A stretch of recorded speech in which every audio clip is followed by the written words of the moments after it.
Olá, bem-vindos a mais uma viagem na história. A nossa viagem de hoje nos leva aos cinemas do western italiano.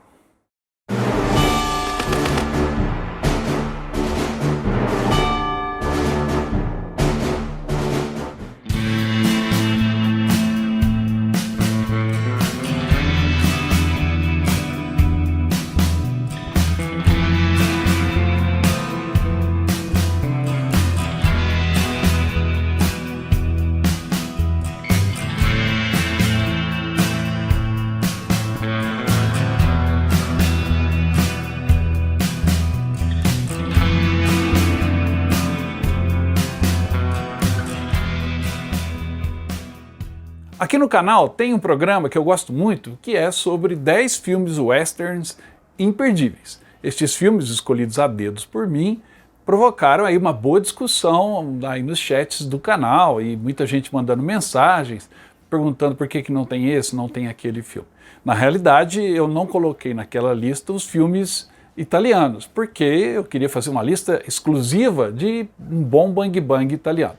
Então vai aí agora a lista de 10 filmes spaghetti westerns imperdíveis. Mas antes de começar a nossa lista, não esqueça, dê um like no programa, deixe o seu comentário ao final e se inscreva no canal se ainda não está inscrito. Eu sempre estou lançando muitas listas de filmes de guerra, westerns, e falando bastante história aqui. Na década de 1960, os filmes e o cinema de maneira geral estavam mudando rapidamente. A concorrência com a televisão e outros atrativos tiravam as pessoas das filas das bilheterias do cinema. E isso influenciou na transformação dos gêneros. E o faroeste, o gênero americano por excelência, parecia estar evoluindo para uma forma mais nova, mais bruta e mais áspera. Paralelo a isso, em 1964, avançou na Europa o gênero western, o western spaghetti, com mais de meia dúzia de filmes lançados que fizeram sucesso nas bilheterias. E no início dos anos 60, as transformações do gênero western levaram a produções europeias, concorrendo com as americanas no continente europeu, com mais de 20 produções ou coproduções de companhias italianas, espanholas ou até hispano-americanas. Entre esses primeiros filmes, logo apareceu um grande sucesso de bilheteria, Um Punhado de Dólares. E este foi o primeiro de muitos que se seguiram.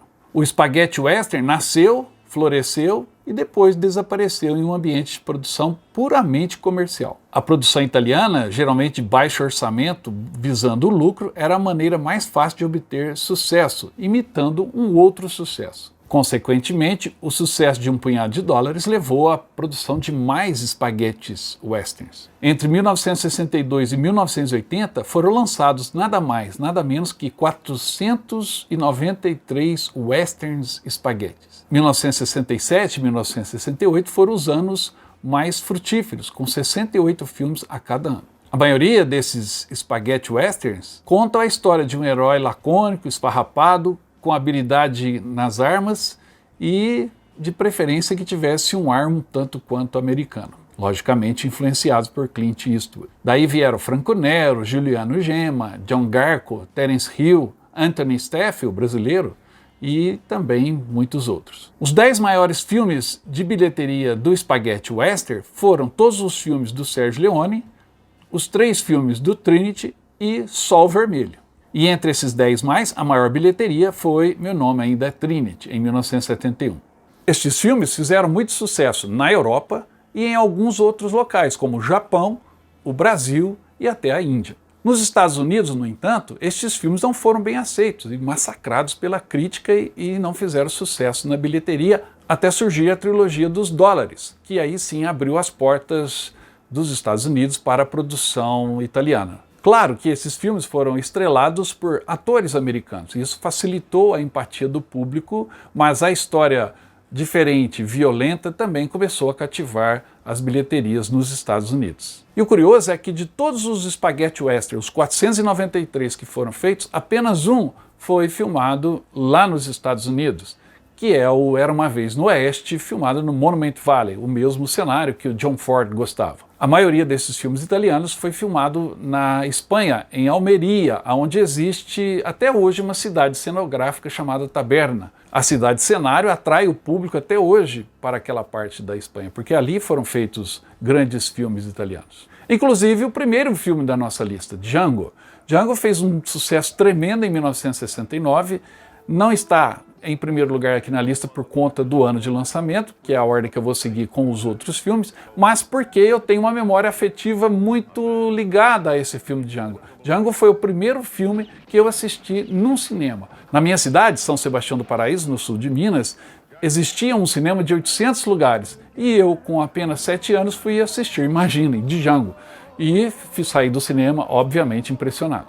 Django, lançado em 1966, começa com um sujeito atravessando uma cidade fantasma esquecido por Deus, perto da fronteira dos Estados Unidos com o México, sempre arrastando um caixão pesado naquela lama pegajosa. Django, de olhos azuis, um ex-soldado da União, salpicado de lama e à deriva, salva então a fugitiva Maria da morte certa. Mas ele já chamou a atenção do ex-oficial racista da Confederação, Major Jackson, e sua gangue, e em pouco tempo as coisas ficam feias. Além de Jackson, Django ainda enfrenta o general Rodrigues e seus temidos revolucionários. Este é um spaghetti western impressionante. É o filme original que lançou mais de 70 imitações e sequências não diretas. O tiroteio final no cemitério, a sensação do vento varrido pelas ruas cheias de lama, os anti-heróis, o caixão que Django arrasta e a sua frieza e o jeito implacável que os adversários mais temem e são sempre derrotados por ele. Tudo isso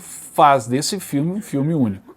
Some a isso a música Chiclete, de Rock Roberts, e você tem um filme que provavelmente não esquece fácil. O sucesso de Django na Europa impulsionou a carreira de Franco Nero, gerou, como eu disse, dezenas de imitações, filmes que tinham que ter o nome do Django no cartaz, senão o público não iria assistir, mas ele só teve uma continuação oficial, estrelada obviamente por Franco Nero, já no finalzinho dos anos 80, quando o spaghetti western praticamente não existia mais. Mas é um bom filme também.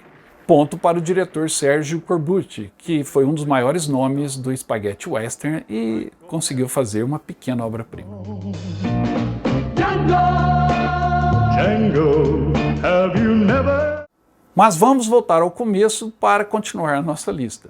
O primeiro filme que fez muito sucesso nas bilheterias, seja da Europa, seja do mundo como um todo, e às vezes até nos Estados Unidos, foi Por um Punhado de Dólares, estrelado por Clint Eastwood. No filme, o pistoleiro errante, Joe, chega à aldeia mexicana de San Miguel, na fronteira com os Estados Unidos, e faz amizade com o proprietário do bar local. Logo ele descobre que a cidade é dominada por 2 gangsters, John Baxter e Ramon Rojo. Quando Joe mata 4 homens da gangue de Baxter, ele é contratado pelo irmão de Ramon para se juntar à gangue. No entanto, Joe decide trabalhar para os 2 lados, jogando um contra o outro. Quando esse filme foi lançado, Clint Eastwood era mais conhecido do público americano por seu papel como Rowdy Yates, da série Rawhide, Couro Cru. A série havia acabado e ele recebeu esse convite para fazer um filme western na Itália. Ele fez o filme quase como uma brincadeira. E então, para sua surpresa, quando já havia voltado à América, ficou sabendo do sucesso do mesmo nas bilheterias europeias. O sucesso foi tamanho que transformou de Clint Eastwood uma estrela e um fenômeno. Com o poncho que o seu personagem, o Homem Sem Nome, vestia, Eastwood criou um papel que nos atingiu como um soco na cara e realmente mudou a definição para o que era um herói do Velho Oeste. Ele quebrou todas as regras e redefiniu a violência na tela. No entanto, a princípio, o diretor Sergio Leone considerava Henry Fonda para o papel, ou então James Coburn, que se revelou caro demais, e Charles Bronson, que recusou o roteiro depois de ler. Daí, o convite foi para Richard Harrison, que também recusou o papel, mas indicou Eric Fleming, da série Couro Cru, que também recusou. E o papel acabou para o seu colega de elenco da série, Clint Eastwood. O resto, a partir daí, é história. Além de Eastwood, outra pessoa que também foi catapultado pelo sucesso do filme foi o compositor Ennio Morricone, que criou a música título. Inesquecível, tanto o filme quanto a música.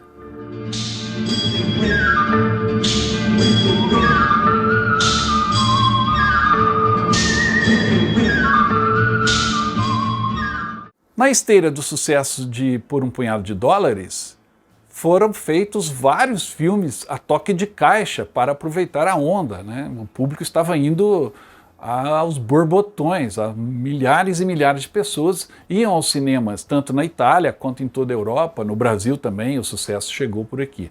Então, muitos filmes começaram a ser produzidos. A busca por atores que tivessem o perfil como o de Eastwood, um legítimo cowboy americano, fez surgir um outro astro, Montgomery Wood, ou melhor, Giuliano Gemma, um italiano da Gemma, que estrelou um grande sucesso, inclusive no Brasil, O Dólar Furado, de 1965. Giuliano Gemma interpreta no filme um soldado confederado que retorna da guerra. Sem que ele soubesse, o seu irmão se tornou um pistoleiro, Blackjack, que derrota os valentões da sua cidade. Gemma concorda em emboscar e matar Blackjack apenas para descobrir tarde demais que o bandido era seu irmão. Com a vingança em mente, ele então se vira contra seus patrões e a luta começa. Esse foi um dos maiores filmes e marcou também a minha adolescência. Era o assunto da cidade. Costumava passar várias vezes por semanas a fio no cinema e as pessoas continuam pagando para vê-lo novamente. Por alguns motivos virou um clássico western aqui no Brasil. Fez mais sucesso do que muitos faroestes americanos bem melhores. É interessante como os italianos podem fazer filmes de faroeste incríveis e daí você se pergunta, como que os italianos podem fazer bons westerns e como que os americanos podem fazer boa pizza, pois a melhor do mundo está em Nova York? Boa pergunta. De qualquer forma, assista O Dólar Furado. O mesmo é o filme seguinte da nossa lista, Três Homens em Conflito, ou O Bom, o Mal e o Feio. O filme de 1966, e também dirigido por Sergio Leone, tem como personagens principais Blonde, o loirinho, Clint Eastwood, Angel Eyes, Olhos de Anjo, o malvado, Lee Van Cleef, e Tuco, o feio, interpretado por Eli Wallach. Três personagens que se unem em busca de um tesouro escondido e enterrado em algum cemitério em algum lugar totalmente desconhecido. A partir do momento em que decidem buscar esse tesouro, em plena Guerra Civil Americana, o bom, o mal e o feio passam a lutar todas as batalhas para colocarem as mãos em $200 mil em ouro. O filme é uma epopeia, uma ópera. A música é perfeita e ela conduz o filme de maneira absolutamente incrível. Não há um momento de tédio nesse filme, apesar dele ser bem longo. Embora feito depois de um punhado de dólares e por uns dólares a mais, Três Homens em Conflito tem a sua história anterior, ou seja, em um momento anterior à história daqueles dois outros filmes. Não é à toa, por exemplo, que no final do filme, Clint Eastwood, Blonde, compra o seu poncho, que virou marca registrada nos outros filmes. Embora hoje elogiado como um clássico, quando foi lançado pela primeira vez nos Estados Unidos, o filme recebeu críticas negativas e não fez tanto sucesso na bilheteria. Para a produção do filme, em 1966, o exército espanhol construiu o cemitério Sad Hill, o cemitério em formato circular onde acontece o duelo final. O cemitério continha mais de 5.000 túmulos. Quando as filmagens terminaram, o set obviamente foi abandonado, como havia sido construído, e por mais de 50 anos a natureza tomou conta dele. Em outubro de 2015, um grupo de fãs de cinema decidiu começar a procurar e encontraram e desenterraram o cemitério de Sad Hill, que encerra o filme Três Homens em Conflito. Após assistirem de novo Três Homens em Conflito, eu recomendo, assista o documentário sobre as pessoas que desenterraram o cemitério de Sad Hill na região de Burgos, na Espanha. É bem legal.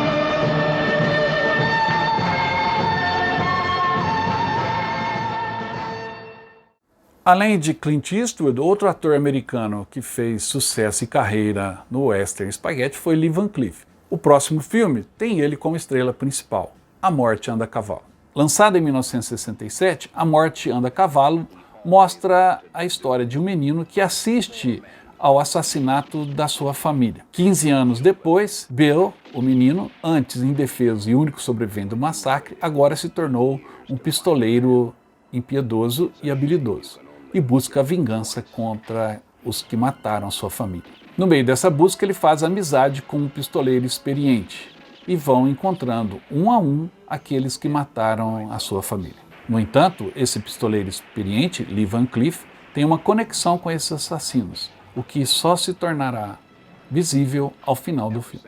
O que era chocante e brutal em 1967 foi a violência com que os homens brancos atacaram mulheres e crianças, algo que um faroeste de Hollywood jamais mostraria, pelo menos naquela época. Não me admira porque John Wayne odiava o faroeste americano. Eles jogaram o código do oeste pela janela.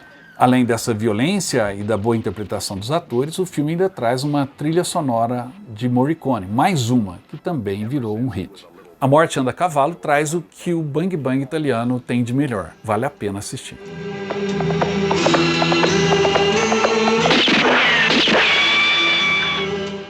Bom, a nossa lista está aí na metade, espero que você esteja gostando. Se estiver gostando, não esqueça de dar o like no programa.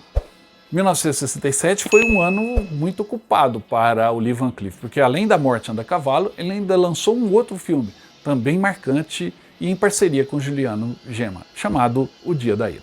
Em O Dia da Ira, o jovem Scott recolhe o lixo, limpa os banheiros, varre o chão da cidade de Clifton. Então, um pistoleiro chega à cidade e a partir daí a vida de Scott começa a se transformar. E isso traz um desequilíbrio de poder na cidade. O diretor do filme era um protegido de Sergio Leone e ele sabia fazer um faroeste. Trata-se de Tonino Valeri. No filme ele cria uma boa dose de tensão, culminando em um clímax inevitável, mas emocionante entre o professor e o aluno. A fotografia é muito bacana, mais uma música que nesse caso não era do Morricone, mas do Riz Ortolani, que também fez muito sucesso. Mas a maior qualidade do filme está nas atuações de Lee Van Cleef e de Juliano Gemma. O primeiro provando que pode interpretar um anti-herói tão bom quanto qualquer um de seus colegas, e o último mostrando a sua enorme mudança de personagem e seu talento artístico. Altamente recomendado.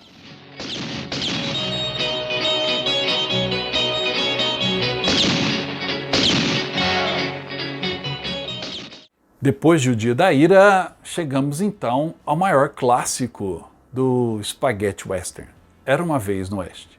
Era Uma Vez no Oeste, dirigido por Sergio Leone em 1968, tem como personagem principal uma mulher, Jill McBain, que viaja para a fronteira selvagem do Utah, onde ela e seu novo marido planejavam se estabelecer. No entanto, ao chegar, ela encontra o marido e os filhos mortos. Há muita terra como herança, mas há também quem queira tomá-la a qualquer custo. A partir daí, Jill planeja a sua vingança enquanto se defende daqueles que querem suas terras. Ao contrário da trilogia dos dólares, este filme foi realizado no Monument Valley, tornando-se o primeiro spaghetti western a ser filmado nos Estados Unidos. Leone havia completado a trilogia dos dólares e não queria fazer outro western. Começou até a trabalhar na produção de Era Uma Vez na América. No entanto, após o enorme sucesso da trilogia dos dólares na Europa e nos Estados Unidos, Leone teve que produzir outro filme western, senão os estúdios não o deixariam em paz. Ele então criou uma trilogia que começou com Era Uma Vez no Oeste, passou por Quando Explode a Vingança e terminou em Era Uma Vez na América, abordando assim 3 períodos históricos que endureceram a América. Em Era Uma Vez no Oeste, Leone faz centenas de referências a filmes que o influenciaram. Algumas dessas referências são óbvias, como Os Três Homens Esperando o Trem, como no filme Matar ou Morrer de 1952. Outras eram mais sutis, como a escolha do rifle Winchester cerrado, de cano cerrado, de Wood Strode, semelhante à arma que Steve McQueen carregava em Procurado Vivo ou Morto. Leone também gostava de contar a história de um cinema de Paris onde o filme foi exibido durante 2 anos sem interrupções. Quando ele visitou o cinema, foi cercado por fãs que queriam seu autógrafo, assim como o projecionista, que não estava nada entusiasmado. Leone afirmou que o projecionista disse a ele: "Eu te mato, o mesmo filme repetidamente por 2 anos e é tão lento." Isso dá o tom do filme, né? Realmente o filme é longo, tem uma história épica, que por vezes também se parece com uma ópera, principalmente por conta da trilha sonora do Ennio Morricone, inesquecível, como sempre, mas Era Uma Vez no Oeste tem a interpretação de Charles Bronson, Henry Fonda, enfim, é um filme clássico dos clássicos que merece muito estar nessa lista.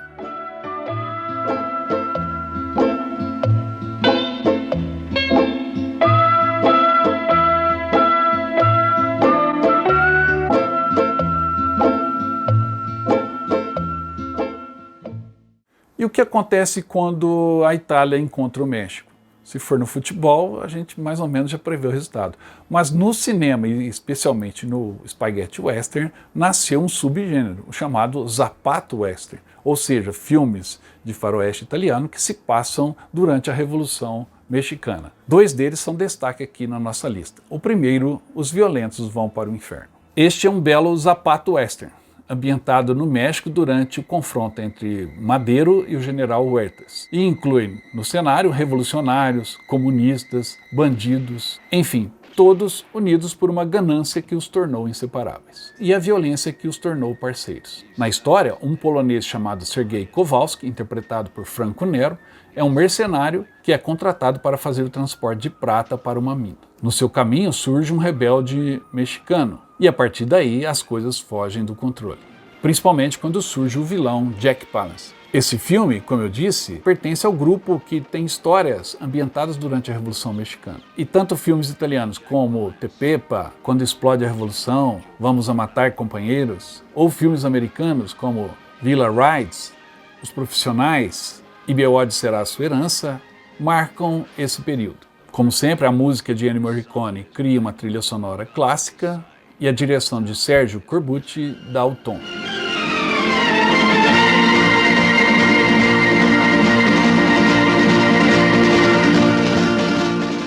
Os Violentos Vão para o Inferno tem todos os predicados de um bom western spaghetti agregado a essa questão da Revolução Mexicana. O que ficou ainda melhor no filme seguinte, agora sim dirigido por Sergio Leone, Quando Explode a Vingança. No filme de 1971, estrelado por James Coburn e Rod Steiger, acompanhamos John Murray, que chega com bananas de dinamite e nitroglicerina pura, e é um especialista em explosivos, em pleno México de 1913, dilacerado pela Revolução. Seu caminho se cruza com o bandido mexicano Juan Miranda e sua família de delinquentes. A perícia de Mallory com explosivos, obviamente, o torna um grande parceiro para Juan Miranda. E logo surge o plano de roubar o inexpugnável Banco de Mesa Verde. No entanto, o que parecia uma oportunidade imperdível se mostra uma armadilha e mergulhando a ação dos dois nas questões da Revolução. Considerado por muitos um filme menor de Leone, no entanto, este filme sai como o trabalho mais maduro e profundo do diretor. Na verdade, é uma obra-prima que merece ser muito mais conhecida e considerada do que realmente é. A música de Ennio Morricone se transformou em mais um hit, entre tantos do famoso compositor italiano, e é um filme que ainda hoje nós assistimos com muito prazer, porque ele tem, a cada nova sessão, novos aspectos que você vai descobrindo.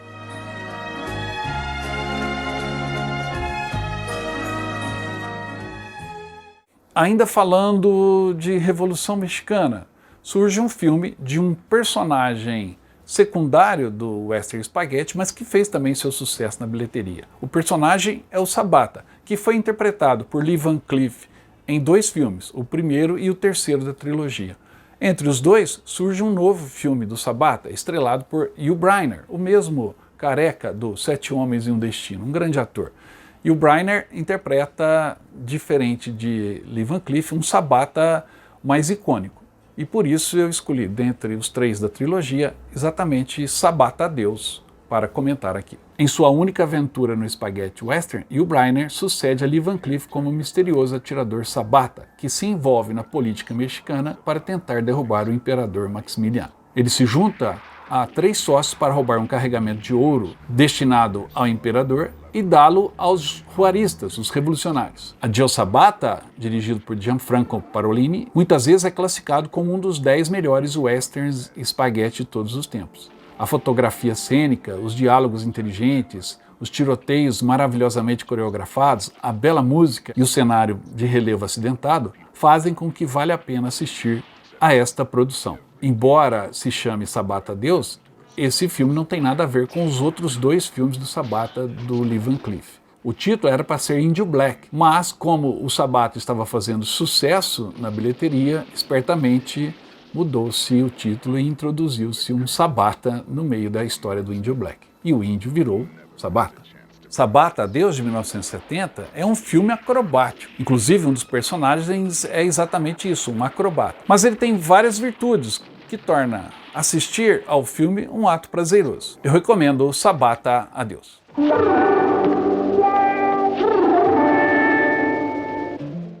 Estes foram os meus 10 filmes imperdíveis do Bang Bang italiano, do Western Spaghetti. Mas eu não posso encerrar sem fazer a menção ao Trinity, porque o Trinity talvez tenha sido o personagem mais conhecido.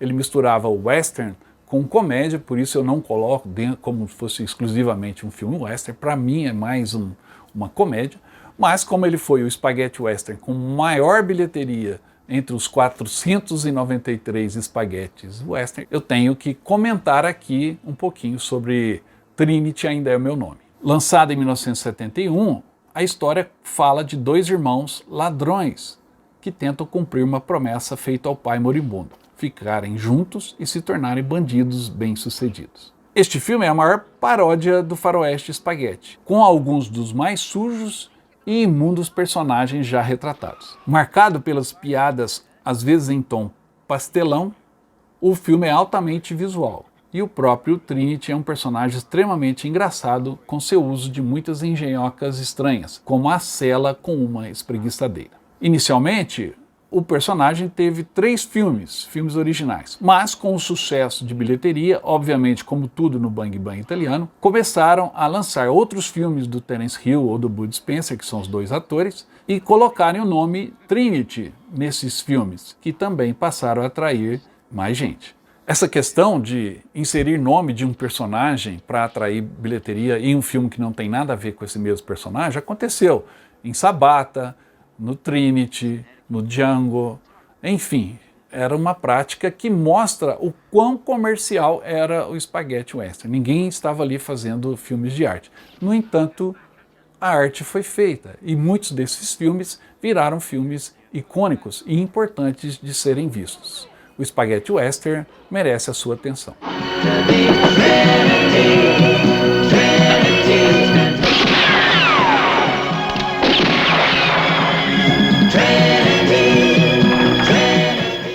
Para quem quiser saber mais sobre o Spaghetti Western, existe um livro muito interessante escrito pelo Rodrigo Carreiro, chamado Era uma Vez no Spaghetti Western. É uma bela análise sobre os filmes western, em especial ao filme do Sérgio Leone, Era uma Vez no Oeste. Já histórias interessantes dos bastidores das produções dos westerns spaghetti pode ser lido na biografia escrita por Mark Elliott do Clint Eastwood, Nada Censurado. É uma delícia de se ler, principalmente após termos assistido a alguns destes filmes aqui da lista. Pessoal, era isso. Espero que tenham gostado dessa lista. Se gostaram, deixe o seu comentário. Se não gostaram, faltou esse, faltou aquele, coloque também, que a gente vai aprimorando cada vez mais. E eu volto logo com mais histórias para você.